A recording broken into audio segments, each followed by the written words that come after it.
समझना ये है कि हमारे चरित्र में भक्त अर्जुन जैसी श्रद्धा है या दुर्योधन जैसी कटुता और अश्रद्धा है, अकड़ और अहंकार है। ये पात्र इसीलिए बनाए जाते हैं, ये पात्र इसलिए रखकर समझाई जाती है कथा कि इन पात्रों से सीखो कि हम किस अवस्था में आते हैं।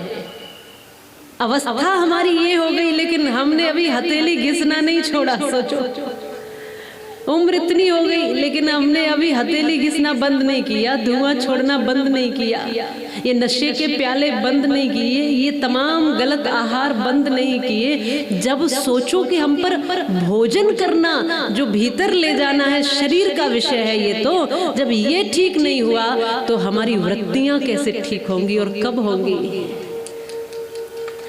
हमारा आहार ही ठीक नहीं हो पाया तो विचार कैसे ठीक होंगे? जो दिख रहा है सामने भोजन, वो भी देख देख कर हम गलत खा रहे हैं, तो जो विचार दिखते ही नहीं है उनको ठीक कैसे कर लोगे? आदत लगी है। ये कथा इन बुरी आदतों को ही तो छुड़ाने के लिए प्रकट हुई है कि जो जो बरसों पुरानी बुरी से बुरी आदतें हैं उनको छोड़िए और आदत ही लगानी है तो कुछ अच्छी आदत लगाइए। हरि के भजन की आदत लगाओ, कथा सुनने की आदत लगाओ, अच्छे चिंतन की आदत लगाओ, सेवा करने की आदत लगाओ, दान करने की आदत लगाओ, दूसरे के दुख में सम्मिलित होने की आदत लगाओ, सबको अपना बनाने की आदत लगाओ। अगर आदत ही लगानी है तो कुछ अच्छी आदत लगाओ। सच बोलने की आदत लगाओ, विनम्र रहने की और मीठा बोलने की आदत लगाओ। जब आदत ही जीवन में लगानी है तो कुछ अच्छी आदतें लगा लो जिससे कि कल्याण हो जाए। फिर बुरी आदतों में क्यों फंसे हैं? दुर्योधन को यह अहंकार है कि मैं ही सब कुछ हूं। भगवान स्वयं शांति दूत बनकर जाते हैं और कहते हैं दुर्योधन क्यों अपनी अकड़ में इतना अकड़ा है? एक दिन अपने अकड़ के कारण सब समाप्त कर लेगा। क्यों अधर्म में उलझा है? धर्म पथ को स्वीकार कर, धर्म का रास्ता चुन, और ज्यादा नहीं तो बस अपने भाइयों को 5 गांव दे दे और सारा राज्य तू रख ले।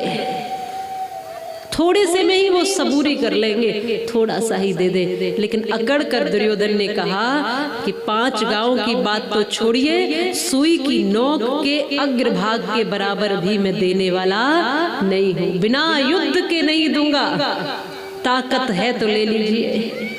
और जो भी आप उपदेश कर रहे हैं ना, हे केशव, हे द्वारिकाधीश, जो भी आप उपदेश कर रहे हो धर्म का, उस धर्म को मैं अच्छी तरह से जानता हूँ।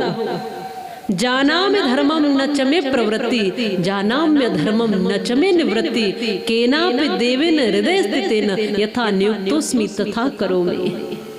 दुर्योधन कहता है मैं धर्म को जानता हूँ और अधर्म को भी जानता हूँ। मैं जानता हूँ तुम जो कहना चाह रहे हो, ये सब मैं जानता हूँ, लेकिन कर नहीं सकता।